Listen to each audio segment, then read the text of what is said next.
everyone. I'm Alex Martins. I joined Catalan recently, about 3 months ago, as the VP of Strategy. And the role is really something exciting for me because it helps me bring a lot of my experience, that we'll talk a little bit later, together to really help VU put together the strategy for our products moving forward, especially with all the changes we're having and seeing in the industry.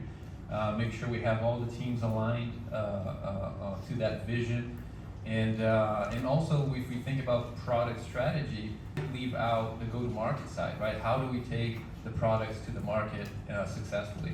So then I work with Paul to also make sure that we have, that the go-to-market team has everything they need to successfully take our product to market and help our company grow. So it's, like I said earlier, it's really exciting for me to be in this role because I get to work with all different groups together and making sure we have alignment across everybody to take our company to 100 million, 1 billion, right? And limitless future for us. So my background, just so you guys understand, as we talk about the different topics, I feel it's important that you guys understand where I'm coming from. I share kind of a similar background as you guys here. If you don't know, I grew up in Brazil. And Brazil in the late 90s, early 2000s was the offshore location for US-based companies. India obviously was the goal, but the challenges with India was language barrier, time zones. So what a lot of companies like General Motors, American Airlines, Ford, what they were doing is they were looking at Latin American countries where the skills and the language skills were there, so that we could also work in the same time zone, or like 2-3 hour difference, but having without having the language barriers and so on. So at that time, a big company that doesn't exist anymore, or kind of exists, at the time it was called EDS, Electronic Data System. So big, what we call today, it was the competitor of Accenture, Capgemini, Infosys, right, TCS. So we had EDS, US-based company, huge global systems integrators. And they created an offshore testing delivery center in Brazil, and that's how I got into the field of testing. At that time, testing was a profession that was just starting. We had no processes, no methodologies, nothing. It was formal. It was basically, hey, if you're in the office, you're hanging out by the cafeteria, why don't you come do some testing? That's literally how it was. So at the time, I had the privilege of starting to work with US-based companies and go through that learning process of how to work with US-based companies. So simple things like cultural thing is when somebody in the US is talking to us offshore, for us, what was hard is that Americans would speak very fast, right? Blah, blah, blah, blah, blah. And we would not always understand, but we would say, we would smile, right? Smile, yeah. And then the next time, an email or a call, like, why didn't you do that? Like, when did you tell me to do that? Well, you said yes. No, I smiled and So that was pretty funny at the time, and we had a blast. We were so, young, and like I said, there were no rules for becoming a testing professional, right? So we were winging it and learning as we went. So as part of that, simple things like cultural, like we put together like cultural handbooks, right? When Americans would come to visit us, we would teach them about our culture, right? And also teach them how to be more effective communicating with us. So things like, hey, speak slowly.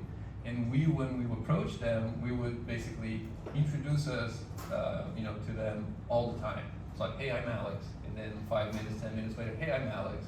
Because the names in Portuguese, like mine is an exception, Alex, but there are many names in Portuguese that it's not easy to pronounce in English, right? And I'm sure you guys are familiar with that. I mess up pronouncing your names all the time. I apologize for that. But those things, going through those simple things, helped us really grow as an offshore center. And then eventually in the mid 2000s, then the currency exchange rate was changing. So then, and then India was also getting much better in supporting US-based customers. So that's a little bit about my common history.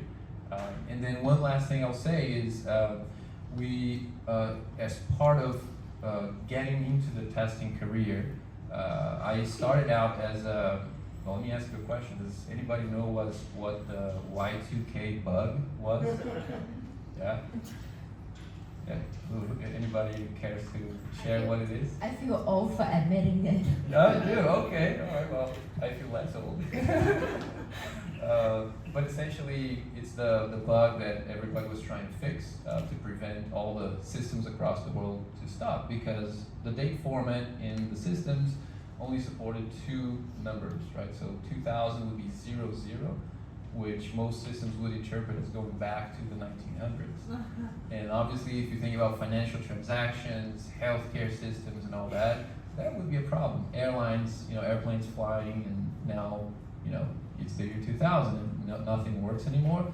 That would be a problem. So I was recruited by EDS to help with that massive effort to convert mainframe programs, more specifically COBOL language and PL1 language, convert those programs to now support the 4 digits.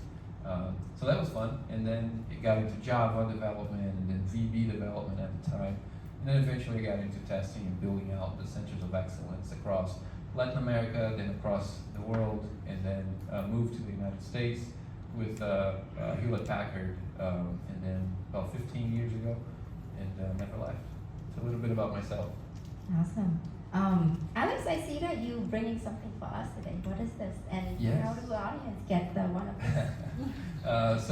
Guys, as I've been getting to know you and talking with you, I've seen that there's a lot of good questions about testing in general, and what our customers are going through, and how can we help them the most and build the right things for them, the right use cases. And I thought, well, how can I help them in addition to the conversations we've been having? So I remember that I wrote this book called The Kitty Hawk Venture, and let me ask you another question. Does anybody know the Phoenix Project book? Yeah, okay. So the Phoenix Project was a novel about a company, an organization, struggling to implement DevOps practices in their own organization. And it's written in the form of a novel, not as a technical book, which was revolutionary at the time. We made, back in CA, the other company we worked for, we made all the team members read that book to really learn how to build the products, how to adopt DevOps ourselves as a company, and for our sales teams to engage with customers in the right way from that thought leadership perspective, right? We're adding value in those conversations. So at the time, it was awesome. And then what we thought about doing when I was still working at CA was, hey, what if we did that for continuous testing? So this book, this novel called The Kitty Hawk Venture, is a novel about an organization, an airline more specifically, how that airline struggled with a major failure they had in their systems, and then how they reacted to it, and then use that as an opportunity. They were forced to use that as an opportunity to enhance their testing practices and go through that process of teaching the audience, right? What are those good practices? What are the capabilities you have to have on the team? What kind of training you should have? So it's really a journey of a senior director of quality engineering, and how she manages to navigate through the politics. Because can you imagine an airline, lots of legacy systems, lots of legacy people, like those people that are like, hey kid, you don't know what you're talking about. I've been doing this for 30 years, get out, right? So how do you manage the expectations and manage the politics to get things done around testing? And one of the things you'll notice is that is exactly, well, I hope you'll appreciate, is exactly what we go through when we talk to our customers. It's what the customers of ours are going through as well. Those massive challenges and pushback. Like everybody knows this is the right thing to do, but this other guy and this other team is blocking it. right?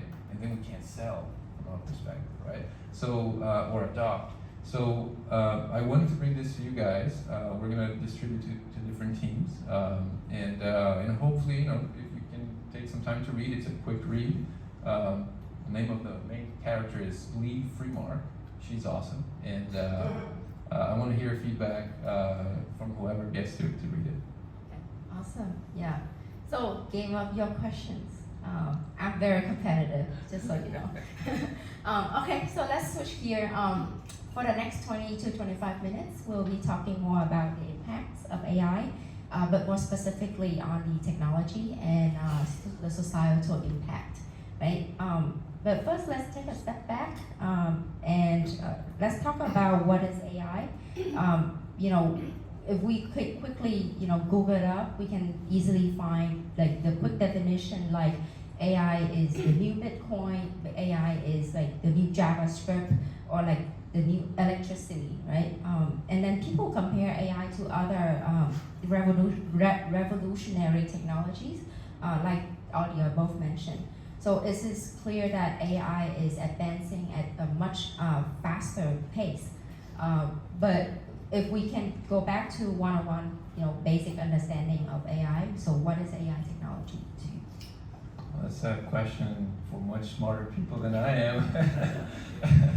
But speaking from not from a technical standpoint, but AI is really changing all the rules of our world, in the sense that nobody in the world can predict what's going to happen with AI next week.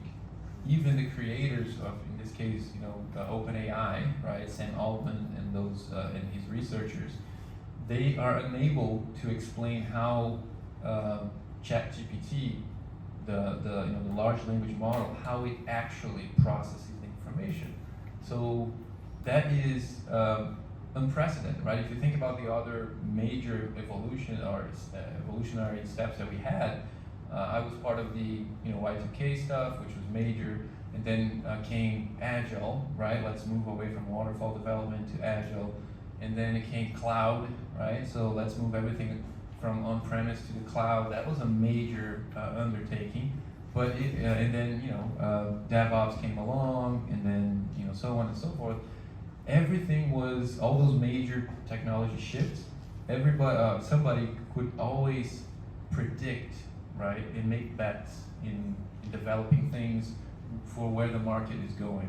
But right now, nobody can, and that is unique. That is something that has never happened before. And it's both scary, but it's also an opportunity, huge opportunity that are opening up, because it's leveling the playing field. Like in the past, as we went through those transformations, the biggest companies that were an advantage were the big companies, right? Because they had massive staff on, in their organizations.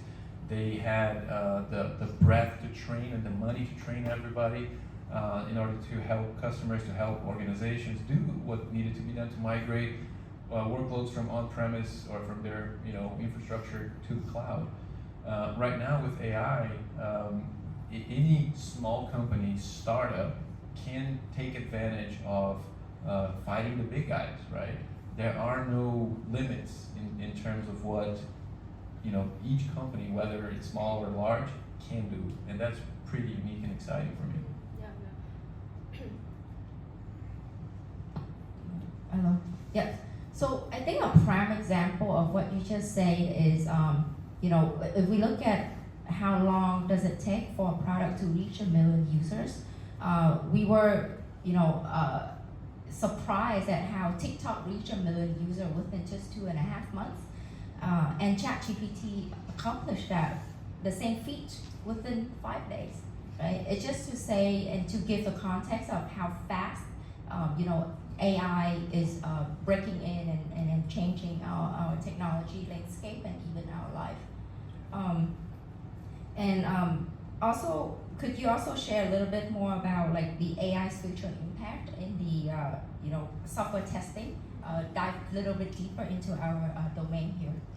Absolutely. So this is something that's been really exciting for me to see what's happening out there with our customers, with the market in general. You know, going to conferences and talking to different experts as well, and you know, carrying our flag and sharing what we're cooking here as well. So it's been really fun and exciting because as I come to realize, and I shared this with some folks already during this week, the way developers think about leveraging AI, and specifically generative AI, is very different than the way us in testing think about it, right? So use cases are completely different, and that's what most people, most companies are missing. And we are realizing that much faster, and then we're thinking about the strategy. We are starting to embed those learnings into our strategy. And what I mean by that, to be very specific, is if you take a developer, right? If there are studies from McKinsey, for example, that developers that leverage Copilot technology based on generative AI are up to 40% more productive. Right? That's a study from McKinsey. That is something really awesome. And how does that happen? Well, they were writing code before by themselves. Now they can, inside their own IDE, their own integrated development environment, they get a co-pilot or an assistant to help them write code much faster. So they don't have to start coding every single line. They basically interact with the AI to spit out the code they want. And then usually what they do is they run that code. If it does what they wanted it to do, then they move on, right? That's huge, right? Because you are now relying on the output of somebody else that gave you that, and then you check, you see if it's doing what you wanted, and then if it is, you check the code in, and you move on to the next task. The way, and that's the 30% or 40% gain, right? The way testing or the testing professionals look at the same use case is very different, right? So if you think about a tester, what does a tester do? How does it test, right? And what does that mean? It means questioning everything. So if I interact with ChatGPT or any tool that allows me to share a set of requirements, for example, right? I need to make a deposit to a savings account when this person is more than 65 years old, something like that, right? That's an application requirement. Now let's implement it. The developer will use Copilot technology to get the code fast, great. And then if the tester tries to use that same process to have test cases generated on his behalf, you know what the first thing the tester will do? Anybody? The tester will take the test cases generated from the large language model and we'll look at the tests, we'll look at the requirement that they provided, and we'll go, well, I think test case number 2 here is missing A, B, and C. Test case number 3 is not good because it's a duplication of test case number 1. And then test case number 4, it has irrelevant things. So what is it that I just described? What am I doing here? I'm testing. I'm testing the test case. I'm testing the large language model, right? And what most organizations are quickly realizing is that they first of all, they incentivize all their testers to leverage ChatGPT and generative AI technologies. But what happened with testers is that the productivity started going down. It started getting worse because now not only you have to do your day job, which is testing the application that they have to test, they're now also testing the large language model, right? And obviously they're frustrated. They get frustrated because management's not happy. They're unable to finish their tasks on time. They're slowing down even more the speed of the release, right? So in testing, there's this brewing frustration that generative AI is not helping, right? So there is the sooner the other companies, our competitors, realize that, the sooner they will start thinking about use cases that actually help a tester, right? We already realize that, and we are taking that learning to enhance our strategy of our products, right? So that's something that really took about a year, a little over a year for everybody to realize. But I feel like we're very well positioned to now that we have this reckoning, right? Hey, for testing, it doesn't really work the same way. Now we're free to start thinking about use cases that actually make a difference. And obviously, from our own experience here with our QE team, they can be a great source to help us think through that. You know, help the product managers, help Vu, help myself, help Ben, right? So we can actually be creative, because like I said earlier, there are no rules with AI. Nobody has the right answers. It's all experimental. So let's experiment together and make sure we're solving use cases in the best way and more effective way possible with AI. So speaking of, product development, we usually comes, prior to developing a product, we used to think about, what are some of the use cases that a product can be put to use. Do you think AI can be, kind of like a tool for us to develop, or look into various use cases, even before, or compared to the traditional way where we sit and think what can be the possible use cases, and then AI can help even broaden that view further.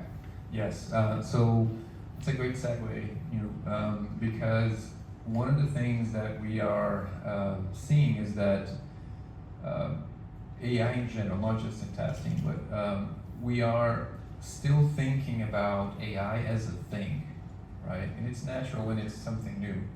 I'm using AI to help me do this. I'm using AI to do this other use case. I'm using AI. All the companies in the world that sell software, they're saying powered by AI or AI native, right? Everybody's saying that.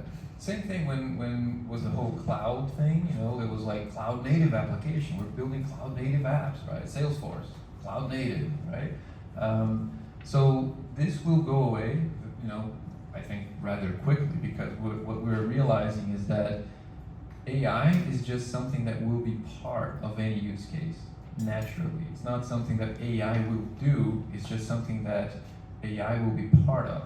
So talking about use cases, a use case could be for testing, for example, as I am as a manual tester and I'm going through my manual testing activity, what is the biggest challenge? So let me take a step back. What is the biggest challenge of manual testing? Everybody thinks it's the bottleneck, right? Because it has been the bottleneck. It's slow. Developers get the code out, especially now much faster than before. And now what the manual testing process is what's preventing that code to get to the hands of the users, right? It's delaying everything. So that's the justification to come up with test automation, right? I've been doing test automation since 1999 with a tool called XRunner that became WinRunner from Mercury and HP, and then became QTP, and then became UFT.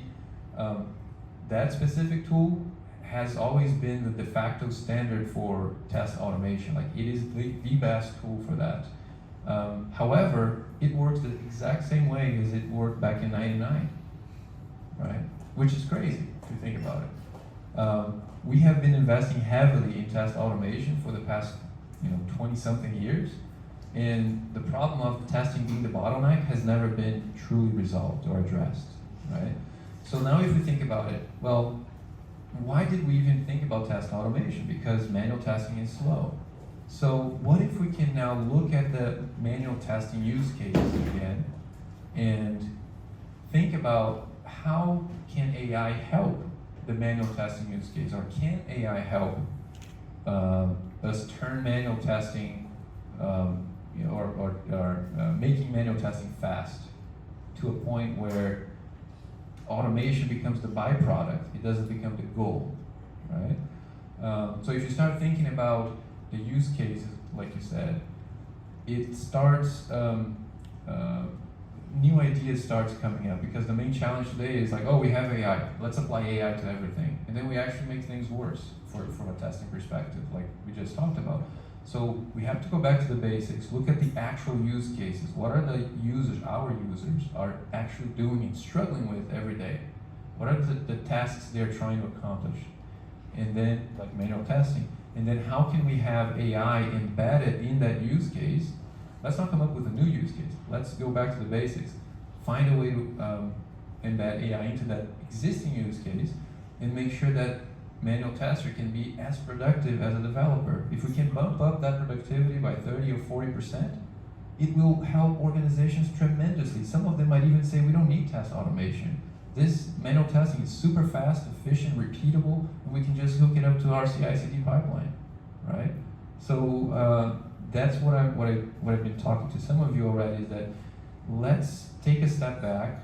Instead of thinking features and capabilities and using AI for everything, let's go back to the basics. Let's look at the use cases, what our users are actually trying to solve, and then let's think, well, do we have technology today to help that use case be more efficient, more effective, faster, right?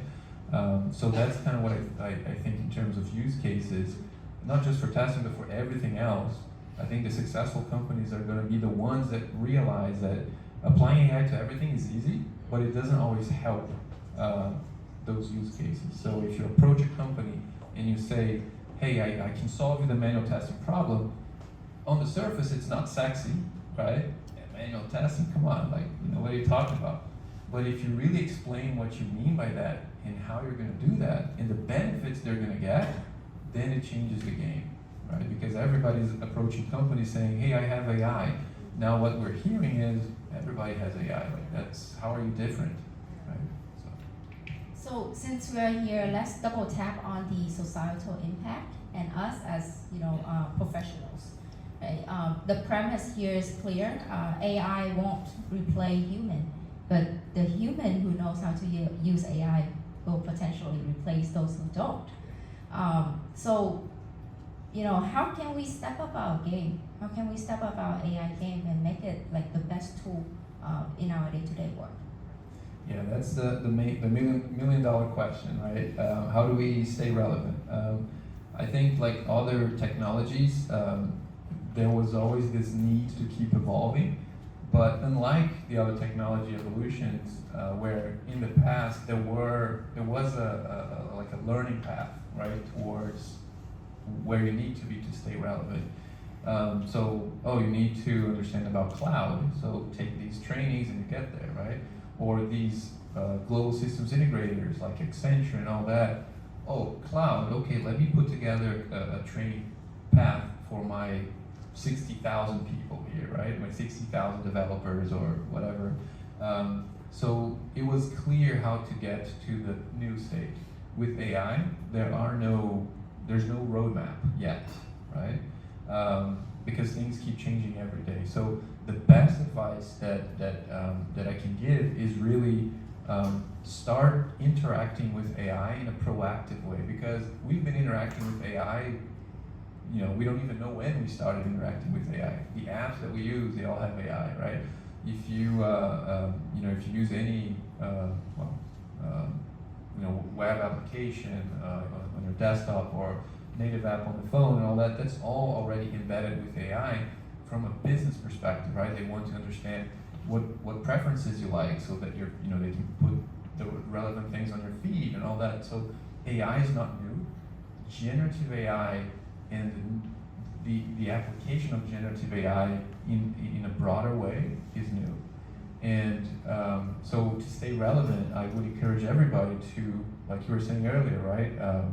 If you work in marketing or if you work in sales and you want to craft a marketing message, a new marketing message, leverage ChatGPT to learn how those things will be generated.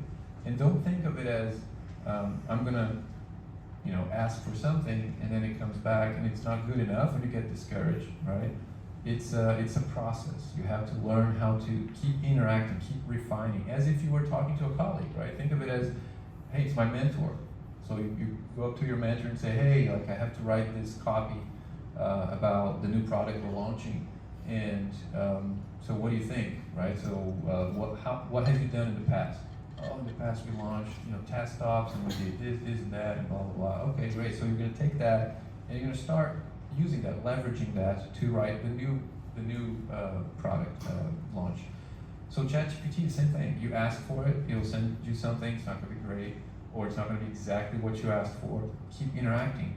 Can you expand more on this point? Can you summarize this in 5 words, right? And keep interacting, because that will start giving you skills. And the best advice, not the best advice, but like the best thing I can tell you is that we have, that I'm aware, I'm sure there's more, but there is one expert here in the room on how to learn to master the skills of generative AI. And Mr. Honda there has given me great advice, and I'm really happy to say thank you, because a lot of things that I do, a lot of things that I write, come from ChatGPT, but he gave me great tips and insights into how set up ChatGPT so that now you have different personal assistants for different knowledge areas. And I found that super, super helpful, man. Thank you. So if you want specific, hey, how do I do this? That's the guy. Sorry, man, if I created more work for you. I'll get to you in a little bit. LeaderChat number 3. So as a matter of fact, I think most of us here probably have come across some of the similar article, like, you know, the top 10 in-demand skill in 2023, 24, you know, and the reality is here, generative AI is today the #1 most valuable skill, top, you know, everything else. If you just, if you do a little bit research and look back in 22, 23, generative AI wasn't there, and ChatGPT, as a matter of fact, it has only been around for maybe a little bit more than a year, right? So yeah, step up your game. And then I just want to turn to Mush on this question. Could you share with us, you know, a little bit of how you are making use of generative AI, ChatGPT, or AI technology in your day-to-day work? Yep. Thank you, Alex. First off, not an expert by any definition of that word, but I'm just a student, right? I'm curious, so I just play with it. So, but what I've learned is, you know, as Alex was mentioning, that you think about AI as a tool, right? The analogy I would also use, as he mentioned, as a colleague or a mentor, I actually go one level even below, and I think of Excel, right, or Google Sheet. The impact of what that tool can do for you is based on how familiar and how you figured out how to supply inputs to it to ease the output it gives you, right? And I use AI in that fashion, right? So ChatGPT specifically, right? For those who are keeping track of terminologies, right? Prompt engineering, right? Well, prompt and engineering. To me, engineering is anything you build in repeatability, high confidence, just reliability, right? And I just use that mechanism to try to use that. And the way I do it is to say, not assume that, of course, everything that you see back from the LLM is accurate, but more importantly, focus on how do I change and make the response more consistent to meet my expectation, right? So that's the approach I used, and I figured out and realized that, well, if I tell and use phrases that enable consistency in the responses, such as, if you are not sure, you know, I always start my prompts by saying, for example, if you are not sure, reply with unable to answer. So that way I set up an expectation. Or you can, for instance, specify to say, ask me at least 3 follow-up questions before you respond to my original question. And fortunately, the tool understands how to interact with you, right? And then, you know, the other sort of recommendation I would have on that front is, a lot of people, especially the younger generation, I use my kids as an example, they assume that ChatGPT is a way of getting information and trusting it, right? So basically thinking of AI with the emphasis on the intelligence. And I think that's the skepticism we should approach it with as engineers, particularly, right? To say no, that's not true. So knowledge is, I think, even more important now for you to have.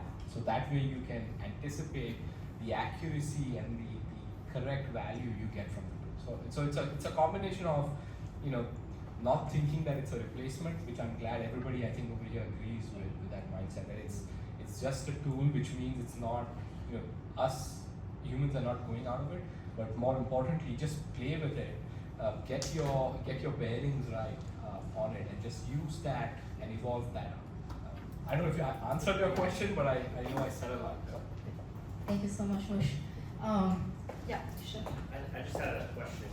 Yeah, sure. I think it's also time to open up a Q&A for the rest of the audience. Thank you for the insights. You talked about lots of opportunities to apply AI in testing, and just obviously you have privy to everything we're working on as a company. What do you think we're working on right now that will have the biggest impact on customers and the biggest impact on the industry? As you mentioned, there's lots of areas where we're applying, you know, new technology and productivity accelerators. But what do you think the big rock is that Catalan's working on?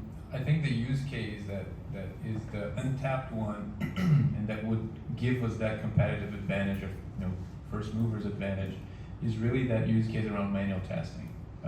Everything we're seeing, everything we're doing, you know, with true tests as an example, is just the first step towards that, right? So what are we doing in terms of the big bets that are the big rocks, like you said, is really leveraging AI to solve existing use cases. So true test is solving the regression testing use case, which is as old as, you know, software development, because as you build new code, the previous code might break, right, might regress. So that use case has always been around, but we are looking at that use case as something now we can actually solve it. We can actually address it. And there's a ton of money to be made there. A lot, like 99.9999% of companies that we talk to, they are always begging, can you help me automate my regression testing? Not because they want to automate it, but because that's dragging them down, like that's slowing them down.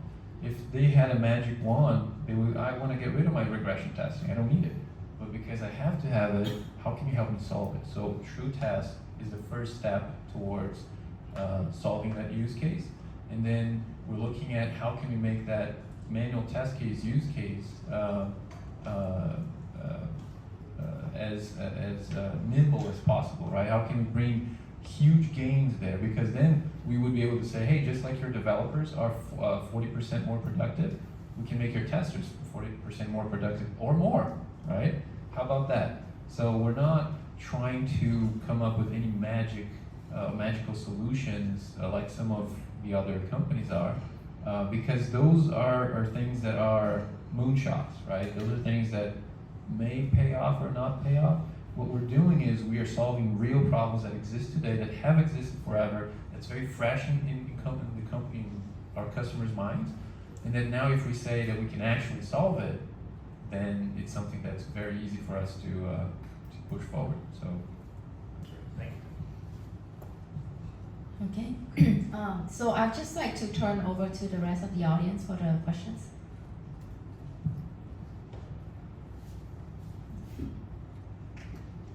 The awkward silence. I think you should raise one book so everybody see the motivation. Oh yeah, whoever asks me one question, we got a book. Or does anybody still read a book, like a physical copy of a book? It was happy to bring over, guys, so we'll distribute anyways. So in terms of skill, right, and I'm being the pessimistic engineer here, right? We talked about LLMs, right? As a test engineer, right? What would be the one area, language, specific engineering aspect that you would recommend, that you see as a potential gap in our clients, that when we start talking about that skill and we start educating more people about that skill, would help us come across more reliable in terms of a knowledge source, right? Because one of the things I personally feel is, as we talk to clients, they are just as curious as us, right? And they have these problems, but they cannot articulate through a solution for that problem, right? So if I was to think of a skill that I should work on personally to be more reliable and more accurate to help solve that problem, what would be some things that you would recommend we do as a team? Yeah, great question. But first of all, let me correct you there. You are not thinking as an engineer, because engineers are extremely optimistic. Everything works, there's no problems here. You're thinking as a testing engineer, because for testing it's the opposite. Everything is broken until you prove me otherwise, right? So I think the main skill is be comfortable with experimentation, right? And this is not a technical skill. It's just something, it's a mindset, right? So you have to think about, like when we talk to customers, like you said, they're curious. Why are they curious? Because in most cases, their own organization, let's say they work for a bank, right? Their own bank does not allow them to use ChatGPT, for example. They don't allow them to connect to OpenAI and then leverage the capabilities of their large language models, right? So they're curious, hey, like, how can I apply AI here for this use case?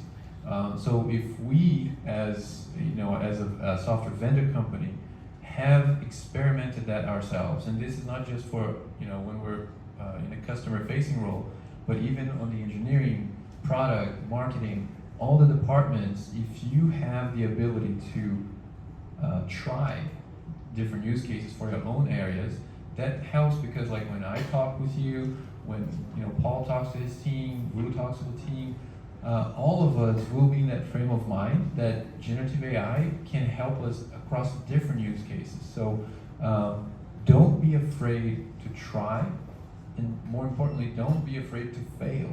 I think that goes like for all of us, right? I have messed up in many occasions in the past since I joined the company. I have made several mistakes in front of customers, in conferences, talking to industry analysts. And what's happening these days, which is different than in the past, is that when you make a mistake around AI, that has AI in the middle of it, everybody is thinking that was a learning opportunity. It's not like I'm not afraid that somebody will slap my hand. I'm not afraid that Vu will come and slap my hand, or Paul is going to say, "Hey, Alex, you messed up in that customer meeting," because all bets are off. Like everything is experimental. And we are trying, and we are also learning in real time as we engage with our customers. And for example, as I come up with a new way to position our let's say True Task or Task Ops or Studio, I come up with that new way. I try that new way with in a customer meeting, and if it falls flat, then I'll do a debrief with the sales team. And like, guys, yeah, I think that didn't work. Apologies, but next time we're gonna, polish this and polish that, and we're gonna try it again.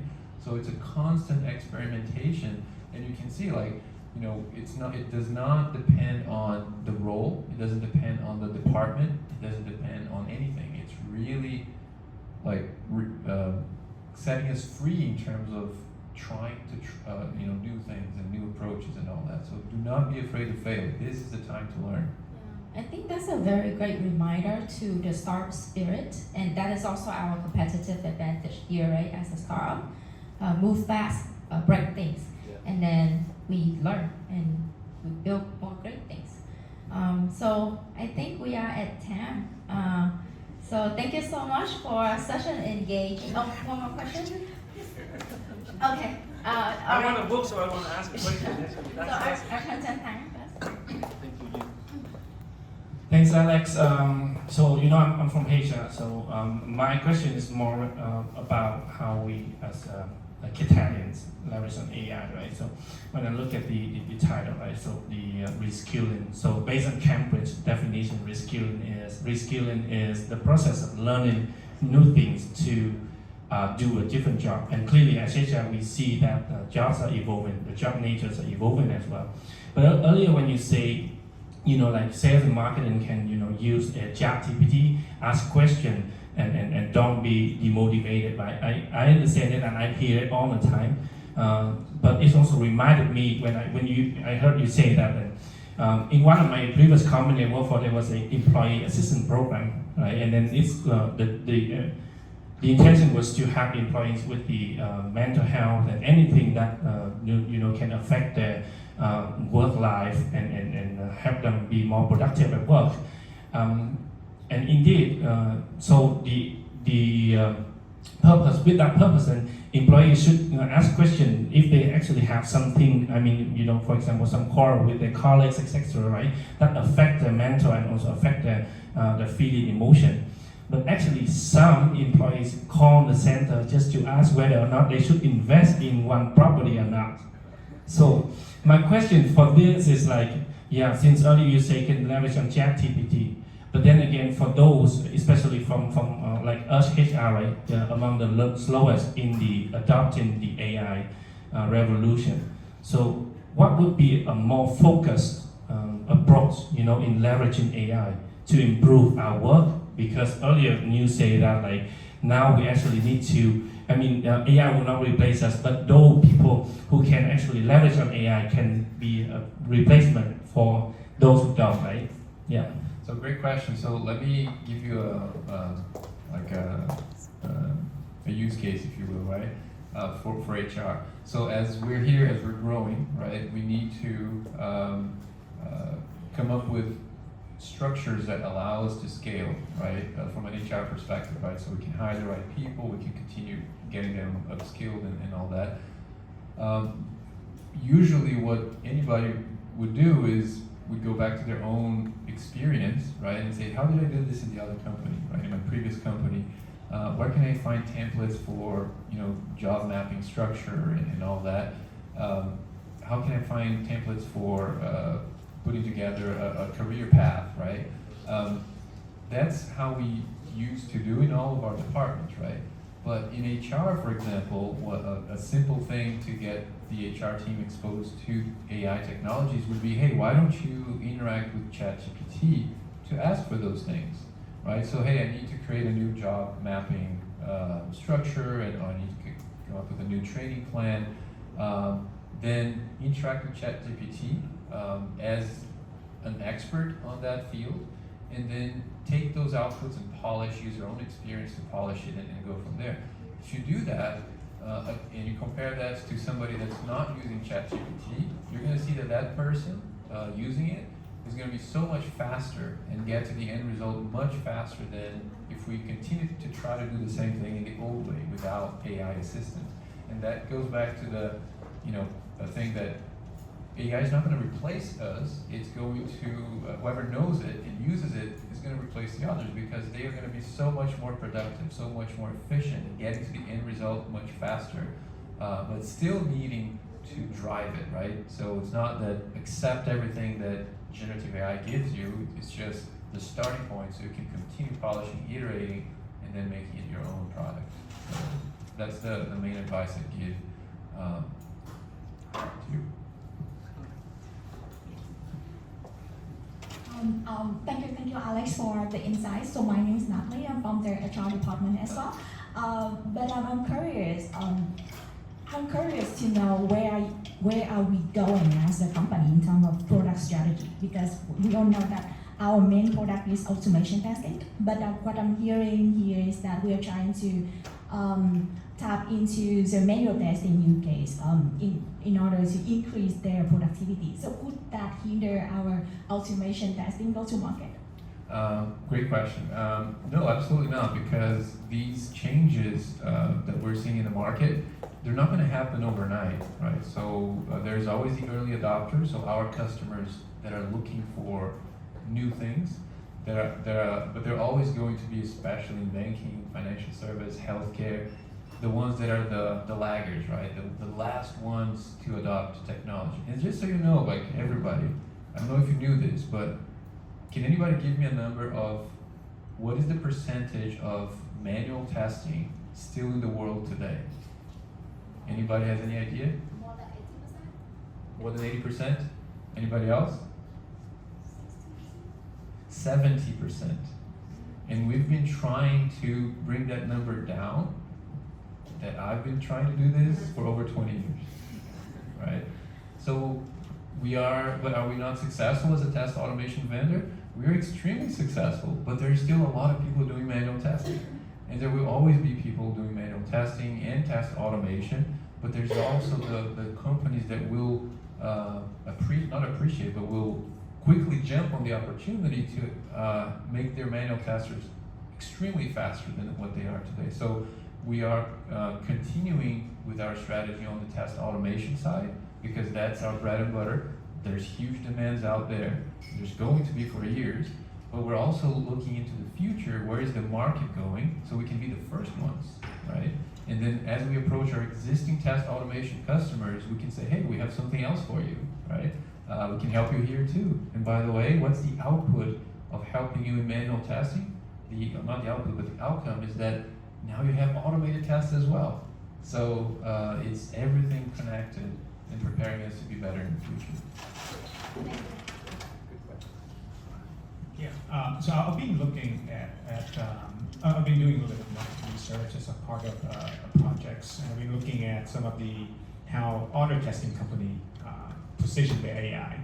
Interesting enough, OpenAI ChatGPT just available about 8 years ago, and now everyone coming out, hey, I have AI technologies. Right. And the closer you look, actually they just rebranding of whatever they already have, like whether it's OCR, whether it is self-healing. Now suddenly everyone has self-healing AI, which they already had that, a long time ago. So to me, it's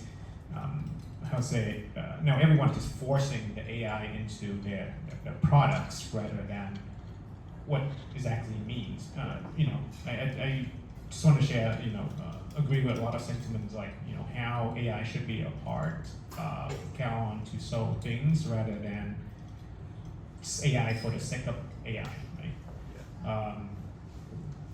I just throwing ideas out there. I feel like internally, we just have a lot of people who are already using ChatGPT in their work. Thanks you for bringing up the example. I feel like at some point, I think internally we can do, besides the hackathon, developing products, we could, just do it among ourselves. Like, hey, here's how you can use AI to do your work better, or maybe get people internally together. Just like, hey, how do you use AI, and then just code it into the way that we work. Whether it's building custom front end to interacting with GPT. Which one of my team members built a crawler for going through the peer review website, crawl a specific piece of information, which is helpful because the feedback of user on there is valuable, but normally you would not be able to export all of that out, and you would have to manually going in. So essentially, he custom built a series of script in which allowed him to pull that out, because the site are blocking RPA. So I feel like there's a lot more internally that we can do. And a lot of teams likely will do something similar to that, but we're just not aware of, right? I don't know if it's you, it's HR, whoever that is, but I feel like there's a lot of opportunity for us just to get together, try to, how do we use AI internally? All the products, right? And a lot of that is sit in pockets of knowledge in the company. That's a great question. Well, what's your name? I'm sorry. Antoine. Oh, no, Antoine, of course. Sorry, I'm trying to remember everybody's name. It's Antoine. But that's a great idea, like a hackathon, like a cross-departmental hackathon where each department could come up with ideas for use cases in their own areas, and then as those solutions come up, right, like you were saying, then maybe it can be scaled across or made available to everybody in the marketing department or in the sales department or product, right?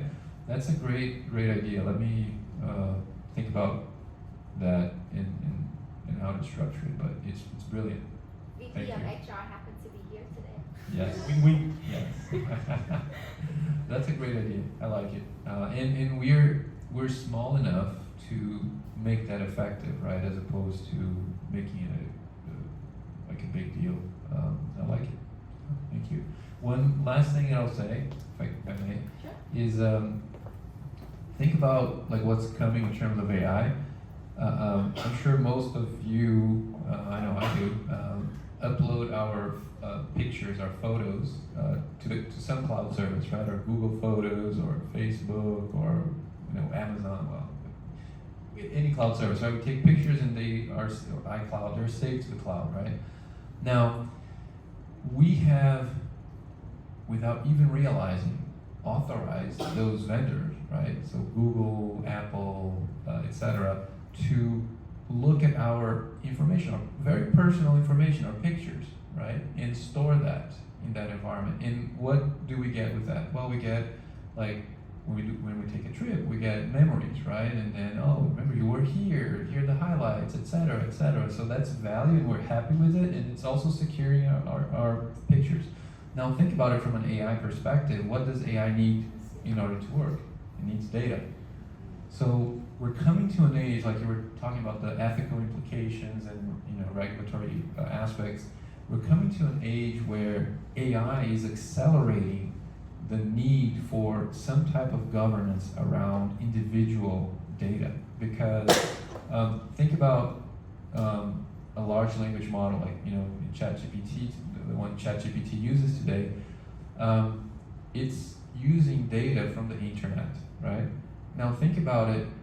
If you have your personal large language model that has your own data, not just pictures, but it has your so let me give you an example. What's happening today is there are some companies coming up with AI. Think of it as a chatbot on steroids, where you can talk to the AI to share things like, if you go to a psychiatrist or for a psychology session or an actual psychiatrist or whatever, and you're talking to that professional, the professional is taking notes, right? And so now think about it, you're talking to an AI about the same things, and then now you have all this information stored, and now there is a large language model harvesting that data to provide you with answers, right? And it also has learned from the psychology book of whatever, like Freud and blah, blah, blah, has all that knowledge, the same knowledge as a professional psychologist, has had to learn through college and education and all that. Now the large language model or the AI assistant can be your psychiatrist, or your, can handle a psychology session with you, right? And provide you insights, provide you guidance and all that. So there's a lot of companies that are coming up with these personal assistants for medical area, medical field, psychological field, admin tasks, right? Just so that they can help our lives a little better and make things more accessible. Sometimes you don't have access to a psychologist, right? Or you are not comfortable, right, in sharing your deepest secrets with somebody, with a person. But with an AI, there's some research that people feel more comfortable of not being judged and that kind of stuff. So there's a lot of startups working on that, but that presents a challenge. You are basically giving away your entire life, right? Everything that matters to you, everything that's in your mind, and how do you put safeguards on those things, right? So now there's this concept of let's monetize on our data. If you want access to my data, I'm going to charge you for that, right? That's an interesting concept, and now data becomes a currency. And so there's a lot of debate starting to go in that direction across the AI community, and then there's also debate in where do we put the limits or the safeguards. Like, hey, you go as far as here. We're not ready yet to discuss what comes next. So it's an exciting time that we're in. Like I said, there are no rules, everything is uncharted territory, and we're learning as we go. So we need to be open to that, always keeping in mind, hey, am I willing to go that far, right? So thank you. Yeah, thank you, Alex.